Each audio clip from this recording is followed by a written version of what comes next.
Thank you all for coming tonight to the Cameras for Girls annual review. Before we get started, though, I would like to read out the land acknowledgement. We are located in the city of Kawartha Lakes, which we respectfully acknowledge that we are situated on the Mississauga lands and the traditional territories covered by the Williams Treaty. I really appreciate you coming tonight. And so I'm hoping that you feel that you're in for a treat. I want to share, let me just find my presentation. I want to share where Cameras for Girls has been, where we are going, and what our plans are. So this is the agenda for tonight. I'm just going to shut this down so that you guys can see the screen.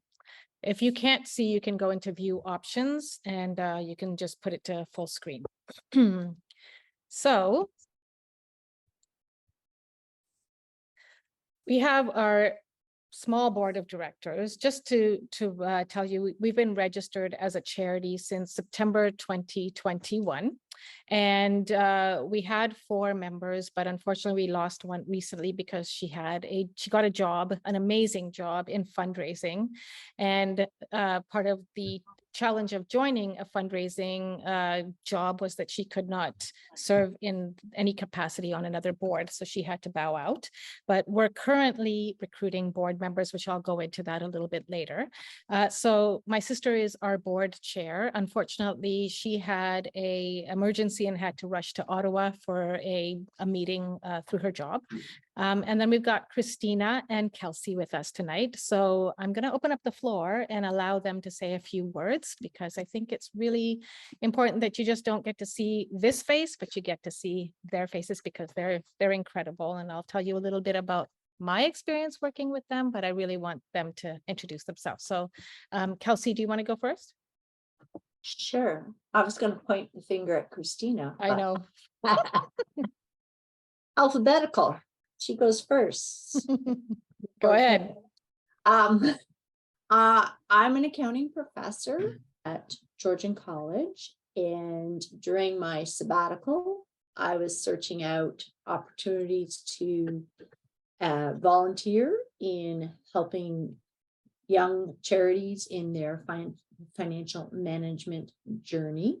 And essentially that's what I'm started. That was really started our relationship, Amina and I reached out to her, and currently I'm helping her get on to QuickBooks. So we're transitioning from an Excel spreadsheet, which I also designed, Yes. to QuickBooks.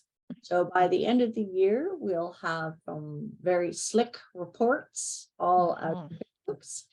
And going into 2023, I will be training Amina on how to enter those transitions into QuickBooks. Right. Through this journey, I've also became board member. So I'm really excited to be here, and it's been exciting for me. And we're so happy to have you. So thank you. Before I introduce Christina, can you just confirm that it is recording on your end, that I did hit the record button? Yeah, it says. Okay, perfect. Okay, great. I can't see that anymore. Christina, if you're there, can you introduce yourself and tell us about your journey with Cameras for Girls?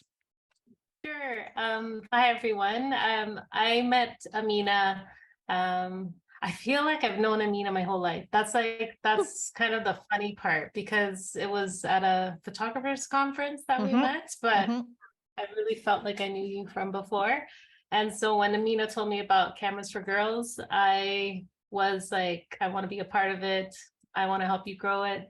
My passion and my career, I've been able to create a business out of photography. And for me, giving back, I've worked with different charities, raising money for sick kids, for the After Breast Cancer charity as well. And I just feel like this is a perfect fit for me. And I've been now helping, mentoring Label, a girl from South Africa, with her photography, and that's been really rewarding. And so I'm just really enjoying this whole the vision that Amina has, and it's like, how can I help support her? And that's what got me. And don't forget, Christina is also an integral part in our fundraising efforts. Every time I have a crazy idea, Christina is the one to jump on board and help me put it out there. So I'm so grateful. And Kelsey came at the right time when I was really struggling to find how to, put the accounting together. My dad's an accountant. But it's having somebody there full on day in, day out, so I could lean on her, learn from her while I'm learning about her world, she's learning about our world. It just became a natural fit to bring her onto the board. So yes, I'm very, very grateful. So that's our board. And as I mentioned, we are growing our board, but I'll get back into that a little bit later. So we started this in 2018, or I started this in 2018, and we became a charity September 25th, 2021, which was a long process, but it's been great. In some respects, and in some respects, it's been very difficult because we are registered Canadian charity, but we cannot get funding in Canada. So we're seeking funding always outside of Canada, which gets challenging. So our impact to date for a very small charity and for what we do, we've had great impact. So we've taught so far 47 females in Uganda, and that's through 3 workshops. In the first workshop, we had 15 females. We worked out of a really rudimentary building with no plumbing. We had electricity, but it was very, very challenging because literally I took whatever money I had and I said, I'm going to Uganda and I'm going to teach these girls. I had no clue what I was doing. I'm just going to mute everybody if that's okay, because I'm getting a little bit of feedback. So I'm just going to... Okay, if you guys can mute yourself, that would be great. Thank you. So yeah, in 2018, when I went to Uganda, it wasn't with the purpose of starting a charity. It was with the purpose of how do I make a difference using my photography. So I went with 15 cameras that I could find, donated from friends and family, and I ventured into teaching these girls. And the reason we started with journalism or girls in journalism is because my friend Venix, who's on the ground, who'd been my friend since my first trip in 2007, was the one to tell me that my idea of just teaching girls would go nowhere for many reasons. Number one, in the areas that I wanted to teach, which was northern Uganda, there was no electricity there. And if the girls came to learn, they would mostly sell the cameras for food. And the whole idea of starting this was job creation, to help girls get out of poverty, to help them get self-empowered, beat that gender equality. I have now become a proud feminist, if you will. And so 2018, we came home and I knew I was onto something, and I started to develop the program even further. 2019 was our next one. We had 18 girls and we started to develop the program from more than just teaching them photography. It became about photography and business skills. And then 2020, we were ready to go back. And of course, COVID came and shut us down. So while I was home in, sitting and trying to teach these girls online, I started to develop our online training portal. And so I built this online portal where every single video that I've ever taught, or any training manual that I have built, or even videos on simple things like how to build a resume, a LinkedIn profile. There's photography cheat sheets. There's interviews with other photographers, journalists from around the world. It's all housed under this portal. And the idea is because many of these girls, even though we're online together, they struggle with internet bandwidth. So they can't always get on when I'm teaching. So this allows them to go and learn at their convenience. So to date, through 3 workshops, 65% of my students now have full-time work, and that's just in Uganda. And then during COVID, I also taught 10 girls in South Africa with a partner that was in South Africa at the time. And so I taught online, and he took them and did the practical training, the field practice training. And together we were able to pull it off. So from those 10, 2 already have jobs in photography, and 1 is now venturing into a job in photography as well. Not necessarily journalism like Uganda, because there's not that much of an issue, but there's still that issue around gender equality. So these girls are taking this photography training and the business skills that we're giving them and venturing into careers of journalism, photojournalism. Some are starting their businesses in photography, and some are taking it into communications. I'll go into a little bit later of some of the successes, but it gives them a basis to start with, and then they get to expand that repertoire and go into the life that they want. And one more thing about this is I will mention that it's very important that even though we're from Uganda, I never go into the country and tell the girls how it should be and dictate our ideas of what life for them should be. I always ask questions as to what do they need, and then I develop the program around it. So I want to, for better word, leave that colonial mindset behind, which is rampant in aid. So as well as the girls that we've taught in Uganda and South Africa, I've always been able to open up this online training portal to girls and women across Africa. So as long as they have either their own camera or their own phone, they can come and join, and they get access to everything except for the in-person workshop. They get access to our Friday Zoom meetings. They get access to mentorship. They get access to learning how to build a resume and a LinkedIn profile. And it's all for free.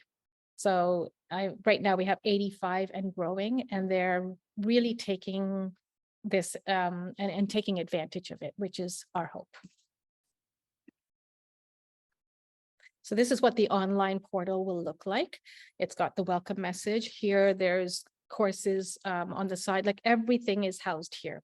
So if they cannot join at the time that I'm teaching, they've got 24/7 access. And we keep on building out the portal so that there's just more and more for them to learn from. So our programming consists of 4 phases. So as I mentioned, phase 1 is the 4-day intensive workshop in the country. And through this, the first 3 days, we teach them like right from the basics, right, to holding the proper way to hold a camera, because many of them, even though they're coming out of a university program, have never touched a camera before. So they don't know even how to the proper way to stand when you hold a camera, all the way to operating the dials on the camera. And then we go into the exposure triangle, learning how to tell story. And every single day there is practice sessions for an hour and then review sessions. So they get to, from the day they start to the end of the 3rd day, where they're learning it, never have touched a camera. They're now operating that camera in manual setting, and they're learning about how to improve day after day. On the 4th day, we put it all together and we get a field practice day. So the universities that they attend are very theoretical. There's no practical. And so when they come out and they go for a job interview, they're told, well, you can't get a job because you don't own a camera and you don't know how to use one, which is mandatory for the job as a female. But if they're a male, they can get the job regardless. So we basically fit that need by providing a camera to keep and teaching them how to use it. On the 4th day, we work with a local partner or a local NGO in the country that provides us access to the beneficiaries. And the whole idea around this is for them to start building up their portfolio of written articles and images. And so we have a whole 8-hour day together. They get to meet the beneficiaries. They get to interview them, research possible storylines, develop those storylines. And then after we're finished the day, they have 3 weeks to put together their article and accompany that with 10 to 20 images.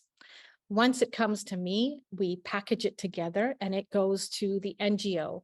So the NGO gets to use those images and the articles in their marketing as our way of saying thank you. And the girls now have something to put into their portfolio. So that's phase 1. Phase 2 starts about 2 weeks after I come home from Canada, back to Canada.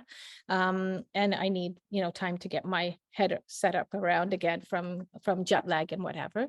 And it becomes our year-long training. So they get access to the online portal, which they can learn 24/7. Every Friday, we do a 1 to 2 hour session where I'm covering some aspect of photography and storytelling. And then in the second hour, I'm reviewing photos, or we've already started on building LinkedIn profiles because some of them have graduated. I'll review LinkedIn profiles.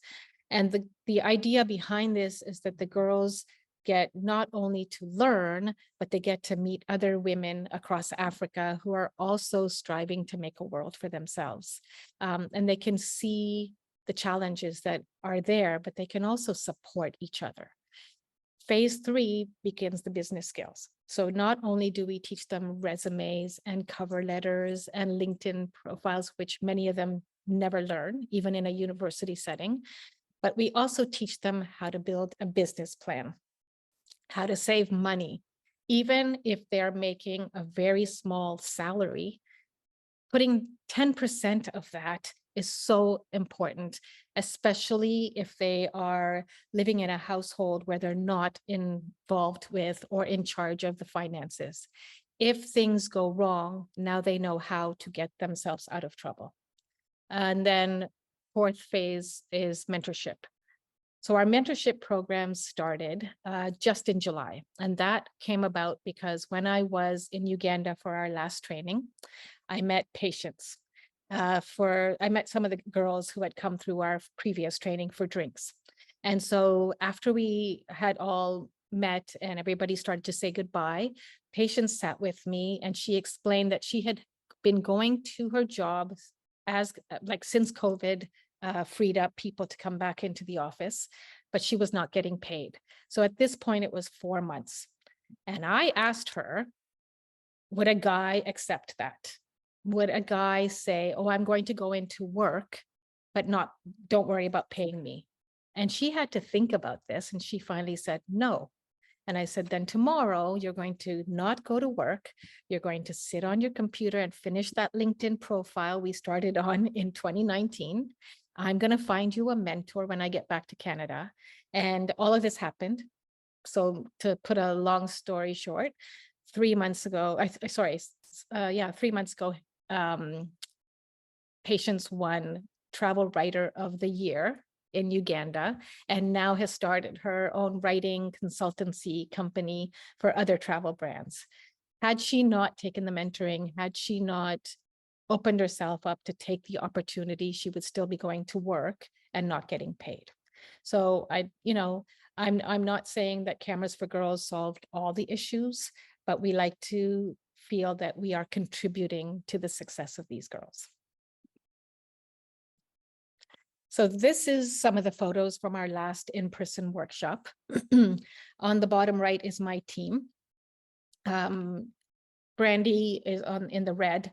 She was in our 2019 class and has exceeded my expectations. She now runs her 2 podcasts in Uganda. And she's also right now in Estonia, representing females at a gender equality workshop. So she's now coming on to help me start a peer-to-peer mentoring group, which we're developing together so that the girls have support within themselves. Because if females can support themselves inside of a networking or in a small insular group, imagine what they can do outside of that. Excuse me. And some of these, so these are a combination of images from our 3-day workshop, but also working with our NGO partner. So since I came home from Uganda, as I mentioned, this is phase 2. We have really seen a lot of growth.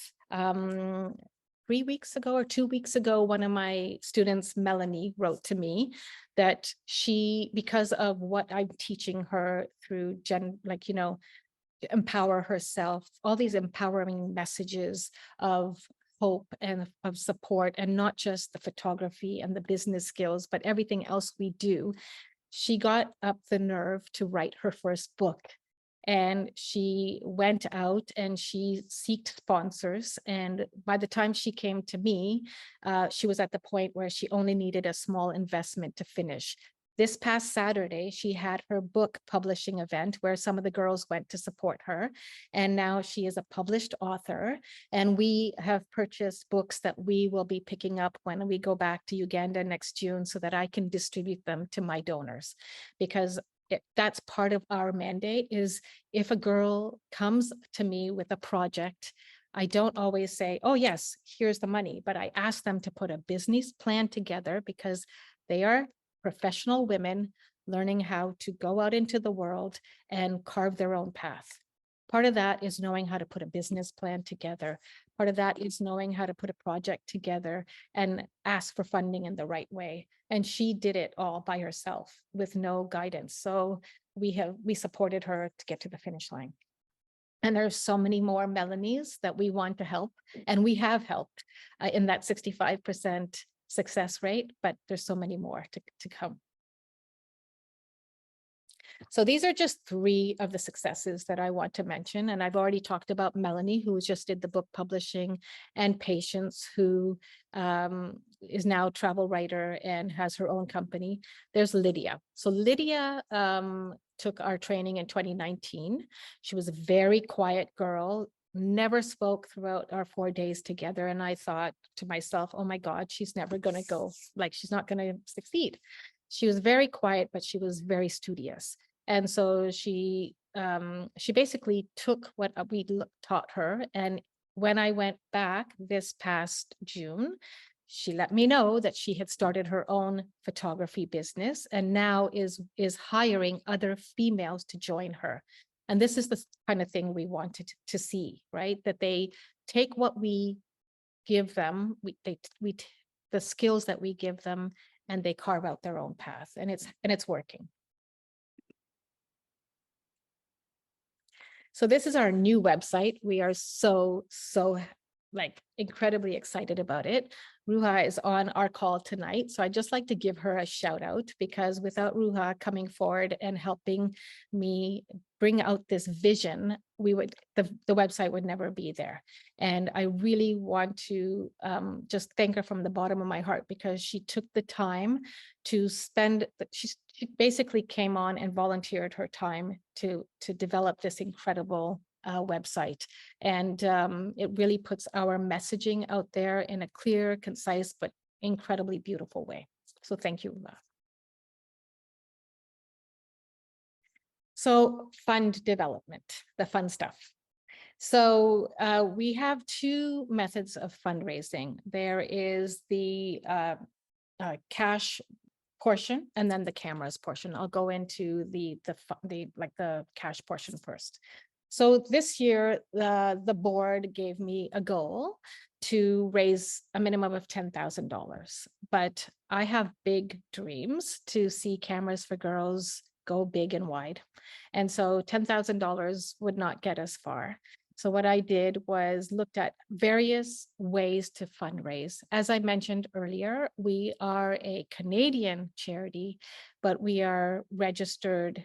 We're registered in Canada, but unfortunately, we can't raise funds unless it's through personal donations. We're locked out of government funding because of we don't sit in that threshold or that bucket. So we're looking for funds through government, like through grants rather, through foundations, through corporates. And so that's 2023, that's a big plan for us. But currently we're raising funds through Canada Helps, through third-party platforms. And so through that, we raised a total of $8,590.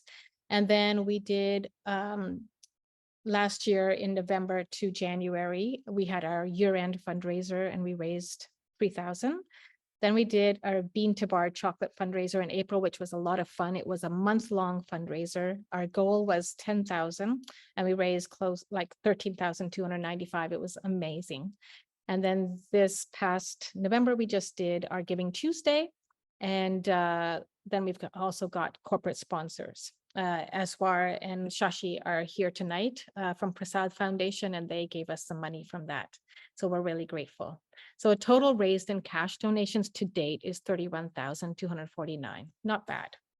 I'm going to hold all questions if you don't mind, and then I will open up the floor.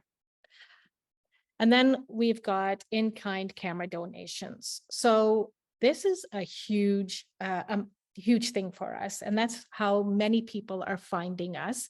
Somebody out there, some angel, registered Cameras for Girls on a US camera stores website where they say, where do you want to donate your used cameras? And apparently we're there. And so I get a lot of donations from the US, but I'm also getting a lot of camera donations from Canada. And so what we do though is we collect all kinds of donations. We collect digital, film, lighting equipment, stands, anything and everything, because number one, we're saving it from the landfill. Number two, it goes to a good cause. What we do get, we bring in, and we have an amazing partner called Brian's Camera Store in Newmarket. And what he does is I give him all of our donations, whatever we cannot use in Uganda. He helps me sell it and because he's a business, he takes a commission because he does all the work. And then we use that money to purchase the cameras that we do use. So in our first training, I had used anything I could get my hands on, but you can imagine that when you're training 15 girls to use a camera for the first time, if you're using various cameras, it can get very confusing and very difficult very quickly. I have my volunteers there, but it's not easy for them to say, okay, I'm going to teach them how to use a Nikon settings over a Sony or a Canon. It's very different. Each manufacturer has their settings very different. So we decided after a lot of research to use the Canon G1X2 Mark II camera for a few reasons. Number one, it has amazing camera like photography capabilities with a built-in ND filter. Sorry, this is a little bit technical, but for those photographers out there, you'll get this. Even my own professional cameras don't have a built-in ND filter. It helps with, when the light is very bright and they want to take portraits, they can turn on this filter and it helps them reduce that light coming into the camera so that they can shoot in bright sunlight. And especially in Africa, when it's so bright and sunny, it really is helpful. Second, it's got amazing video capability. Part of this journey is if for those girls who want it, they get to learn filmmaking from one of our partners in Uganda. So that comes in handy. And third, and most importantly, is it's small enough, robust, but small enough that they can keep it in their purse and not get stolen. Sadly, many of the girls have been reporting that their computers have been stolen or their houses are getting broken in or they're losing their phones or their electronics. And this is just a natural part of living in Africa.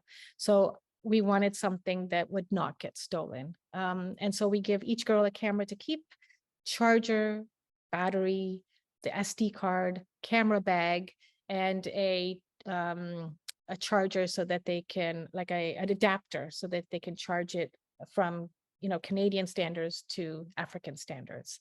But we also give them a USB download key so that they can actually download their images. Okay, so 2023 plans. Now, so This all is to do if we raise a lot of money, which I'm working with Kim, who's here tonight, consulting me on how to raise more money through foundation, through other grants. So I'm very excited for that because I have big plans, like I mentioned. So we will hold the 4th in-person workshop in Uganda in June 2023. I work with 2 universities in the country, Makerere University and Uganda Christian University, and they are in charge of helping me recruit the girls from the journalism and communications program. That's what they're for basically oversight but also to help me recruit. Once they recruit those girls, I get the application with a team. I go through them to make sure it's the right fit. In our last application for this last training, we had 40 applications and I was only able to take 15. My goal is to expand that so that I can do more than 15 a year. And then we're currently in talks with various partners to partner with us for our 4th practice day. We have been working with Uganda, with Concern for the Girl Child in Uganda, but I want to be able to expand that 4th day to other partners. So for instance, I've recently had talks with, and they reached out to me, which was incredibly exciting, and we're in talks, Doctors Without Borders. And then there's also another one in the US called Mercy Beyond Borders, which has been in existence for 25 years and is run by a nun, but it's not a religious sector. It's more like just she runs it as an aid in the refugee camps in northern Uganda. So we're in talks to see how that would happen. And then if we are able to raise enough funds, we would also like to roll out our program in Tanzania with the University of Dar es Salaam. So I've been working with them or working on getting them on board for over 2 years now. And we finally had our chat with the Dean of Programming a month ago, and they're very excited. So they are also looking for funding to help us roll this out. And then we will continue to roll out that free access to our online training platform, continue to build it out and get more girls, as many girls as we can, through various partners that we're meeting who are finding us or we're finding them to offer this as a resource. So I mentioned, and my sister is here, Farah, so I would love for her to say a word because Christina and Kelsey already did. We're currently recruiting a board of 7. And we're recruiting people from diverse backgrounds. It's very important for me not to just have people from Canada, but I really want to have that African voice be represented. I think I mentioned earlier that I'm very careful even though I'm from Uganda, I've lived here for 50 years. We just celebrated our 50-year anniversary. And I never want to go and be telling them what they need or what I think they need. I want to ask what they need and deliver that. And that's something that's very important. And having that African representation or that African voice on the board to guide us in that will be crucial. So we're currently in talks with somebody. And then we've got people who are coming on board with marketing, fundraising, advocacy, and legal experience. So I'm very excited, and we'll be finalizing that hopefully before the end of the year or beginning of 2023, and then have our full board in place before our first board meeting in January or February 2023. So Farah, would you like to unmute and say a few words? Yeah, sure. First of all, I apologize. I was late. I dropped my laptop, and so I'm using my neighbor's laptop and her house. So I'm not sitting in my own place. So I put my camera on. So first of all, thanks very much, Amina, and congratulations on all the amazing work you've done. I'm not saying that as your sister, but I'm saying that as you're a young charity, and you've already done more than some charities do in 3 or 4 years. I think. I mean, I think the most important message out of all of this is you've got momentum, and now it's time to take it to another stage. You've got proof of concept. You've got people who said, I will provide you with funding. You've got some, I take myself out of the picture, but you've got a board that now has different sets of skills. So I think we're on this really amazing trajectory moving forward, and we've got to seize the momentum. So, all I will say is it's always better to have, as you say, more people around the table, more energy around the table, more ideas around the table, and hands that will do the work, because you are currently a team of one with a lot of great volunteers around you, and you need more than that. You need you need systemic stuff, all the systems around you, you need the people around you, you need the money around you. So we're all on deck to help. And I hope that coming out of this call, people will see the vision that you have for the organization and understand that you're building on proof of concept, which is really tough because you've just gone through a pandemic and come out the other side, and you could still show the impact of the work that you've done. So thanks very much for inviting me to say a few words. I'll hand it back over to you. Thank you. And with that, here's how to find us. And I'll open it up to the floor to questions. And there's first one, Shafiq, thank you for coming tonight. Is a 2023 calendar with pictures taken by the women a possibility? Yes, that is in our fundraising plan for 2023. We're actually looking to build out either a calendar or a book because we, I'm trying to portray them. Personally, I would really like to do it in combination with a gallery showing and a calendar or a book, but it's all about what's possible within funding. So that's definitely something that we're looking for. Thank you, Ali. I really appreciate that. Ali says, thank you for the great report and congratulations on your remarkable achievements. I really appreciate that. Thank you. That's fine, Shafiq. Are there any questions? Feel free to unmute yourself as well.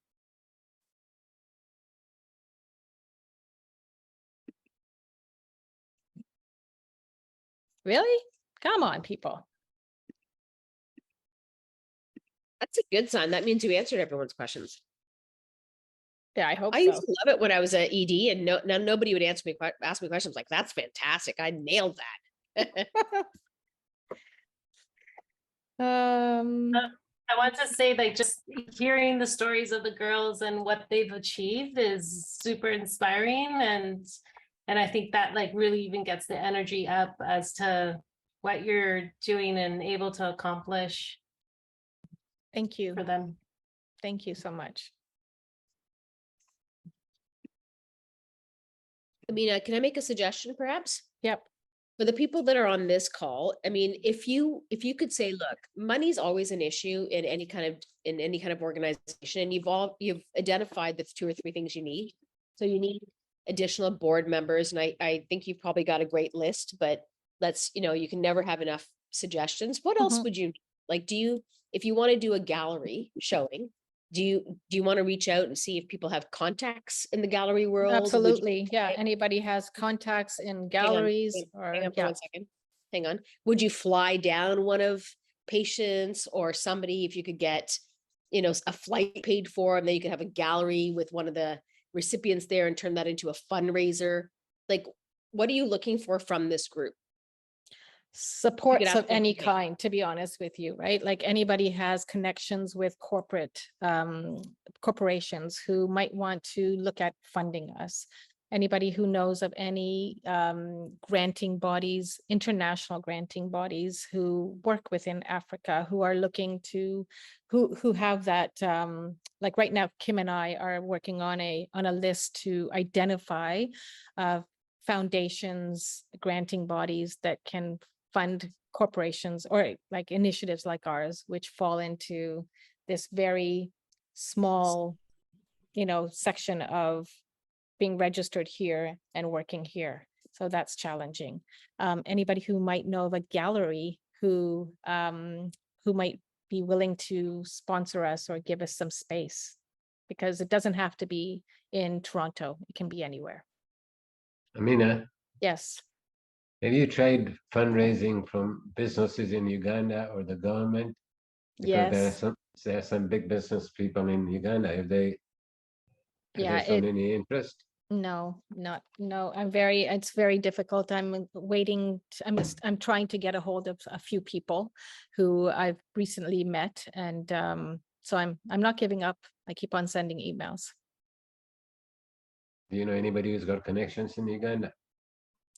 A lot of people, but the challenge is that because we're not registered in Uganda, they can't, I'm not sure what the issue is, but I will definitely look further. Okay. Shafiq, is that in Vancouver? Shafiq sent a message. Shafiq, is that, oh, yes, it is. Okay, I'd love any contacts. That would be great. Okay. The Stephen Lewis Foundation works for HIV/AIDS and so on, sub-Saharan Africa. And it's huge when they bring some of the grandmothers over and then do a tour and speaking opportunities. So, and they don't spend money to bring the grandmothers. They come on Aero Miles that have been donated. So that's a possibility. That's a great idea. And they're billeted when they're here. Right. So as they travel, they're billeted. And then our local grannies for Africa, you know, like when they come to Belleville, they'll be billeted in one of our homes, and we do the feeding and all that stuff and transportation, get them around the meetings, and then they're picked up and off they go again. That's So a great idea. It's a huge saving, and I'll tell you, when you've got the African Children's Choir has been here a few times. Yeah, absolutely. Yeah, I've So worked there's with ways them. to do yeah, so there's ways, however they do it, between the Aero Miles and having the tours, which would tie in with their work. And that's very exciting for people to be able to see them and support them that way. Yeah, absolutely. I'll reach out to you. We can have a talk. Thank you. Amina, on that note, sorry, Kim was going to say something. I jumped in.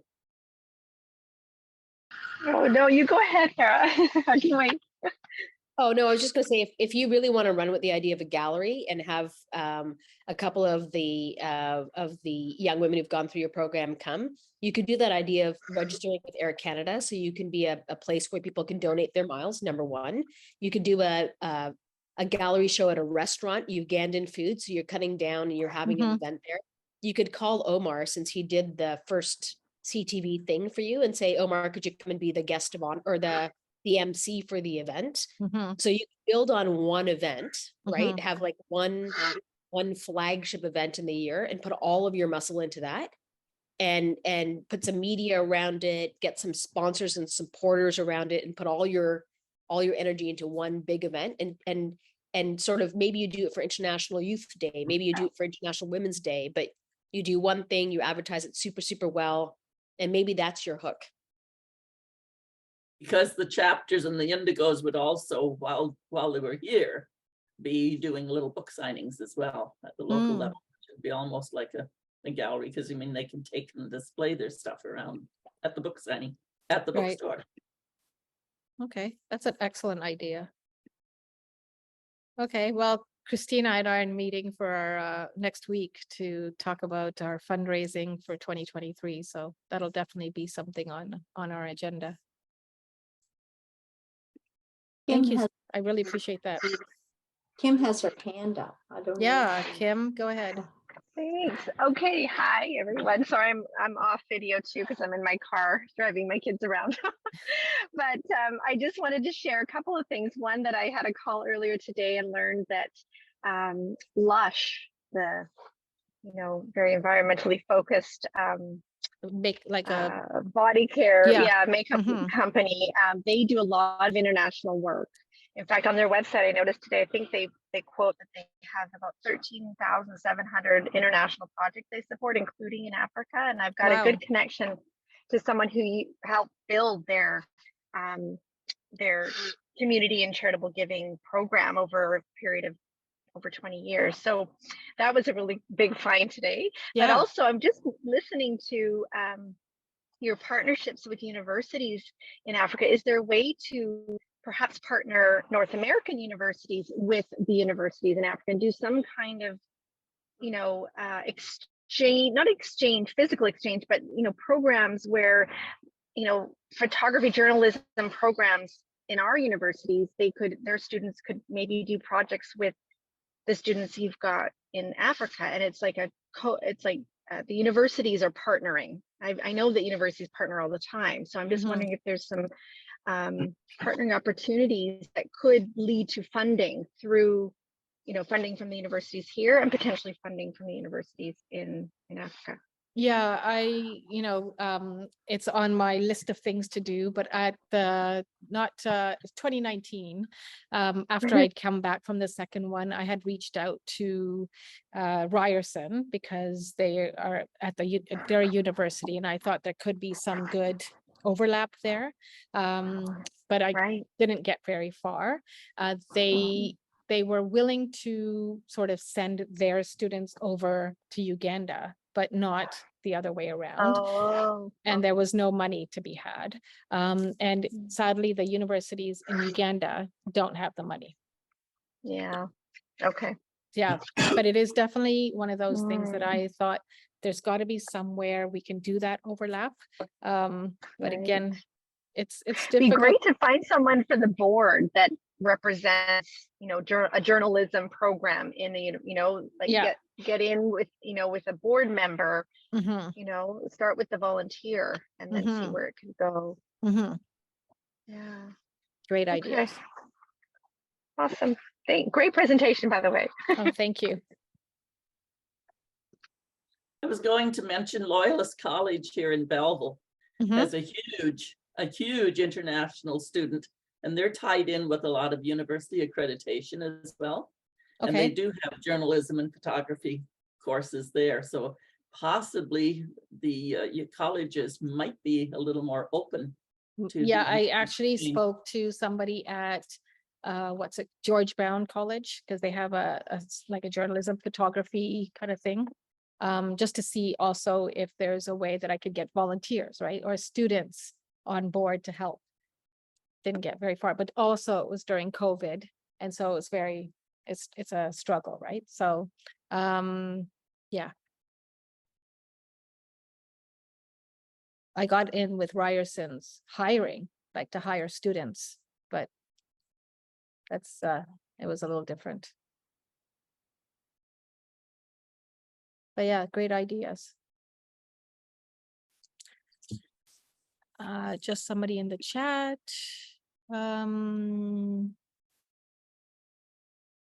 I like that idea. So Shafiq says UNHCR Uganda could have a trained Ugandan photographer teach a refugee or refugees to become professional photographers for a fee.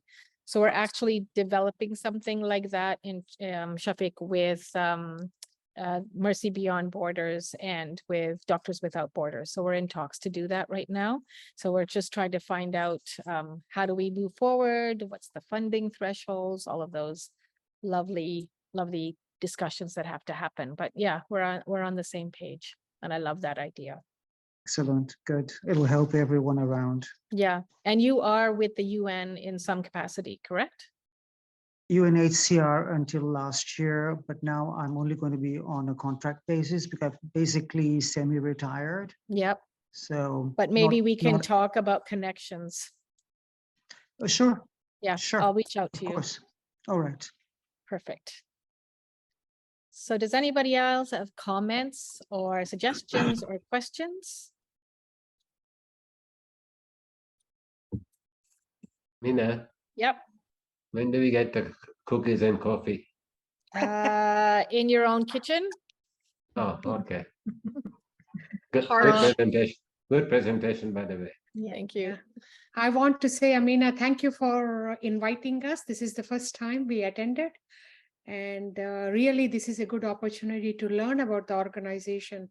You have been working so hard and meet the board members. And I'm looking forward for giving maybe some ideas or working with you. Yes, in future. Absolutely. I'd be more than open to that. Thank you. Thank you. Just continuing on that, I mean, I got some things to give you when you come here day after tomorrow. I made some notes, so I'll follow up in a couple of days. Fantastic. Thank you so much. Okay, well, if nobody has anything else, I'm going to let you go, and I'm going to thank you so much for taking the time to spend with me tonight to listen to our story. And you can reach out to me at any time if you have suggestions, questions, comments. I love that. So I hope that we will connect. And I wish you all a very happy holidays, and watch out for 2023. And we're going to do bigger and better. All the best for All the best. 2023. Thank you. Thank you so much. Thank you. Good night, everybody. Thank you. Good Good night. night. Thank you. Bye, everyone. Bye-bye. Bye.